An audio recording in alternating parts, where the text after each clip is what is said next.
All right. All right, so top 10 or so things that we can learn from Hamilton. I'll be totally honest with you, it's not going to be 10.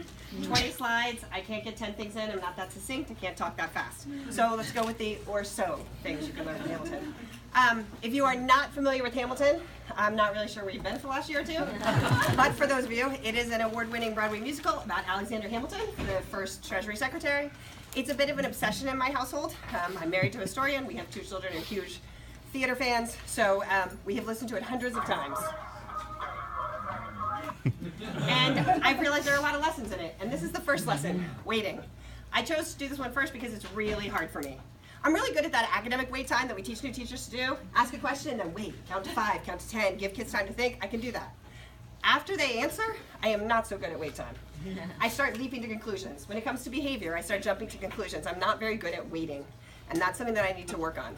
Kids are surprisingly good at waiting. They do it a lot. And as a result, they know how to kind of watch and listen and pay attention, and I'm trying to learn from them. I call it preflection. I'm trying to reflect before I act. So I'm trying to wait before I leap to conclusions with the children around me. We'll wait for a second.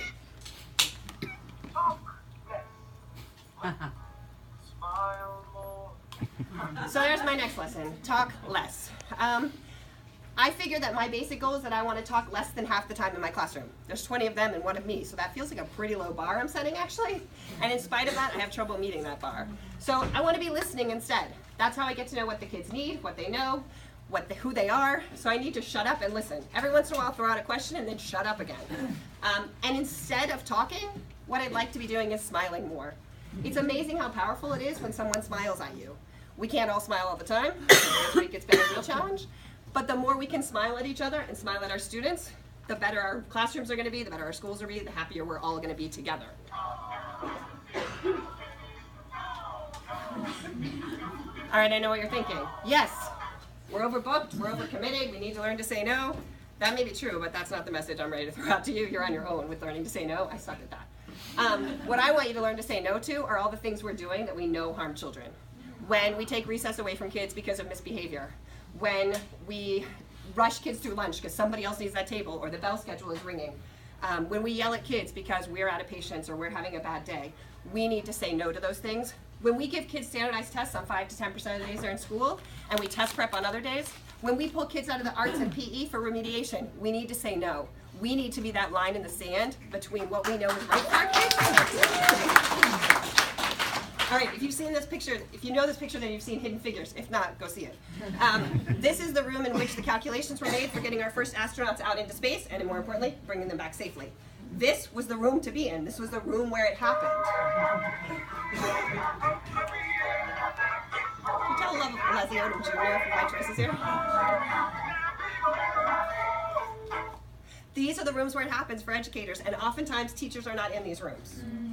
We're in this room. If you don't know this book, Google it later.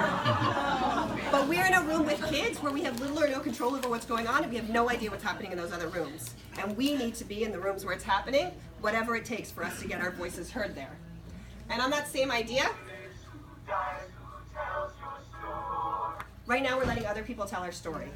Policymakers are telling it, think tanks are telling it, journalists are telling it. Some of them are telling it well, some of them are not.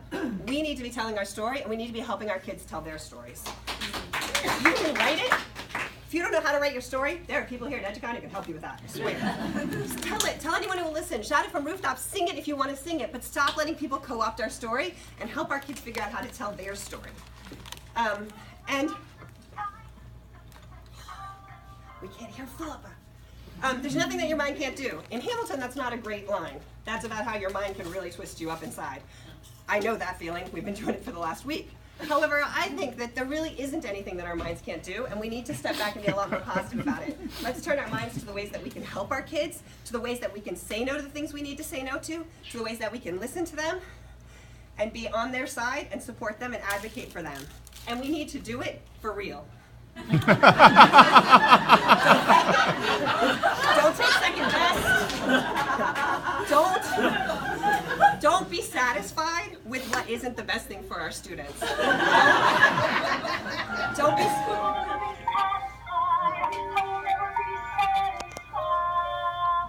We need to fight for what's best for our kids. Don't be satisfied by the status quo. Our kids deserve better than the status quo right now. Thank you. Yeah.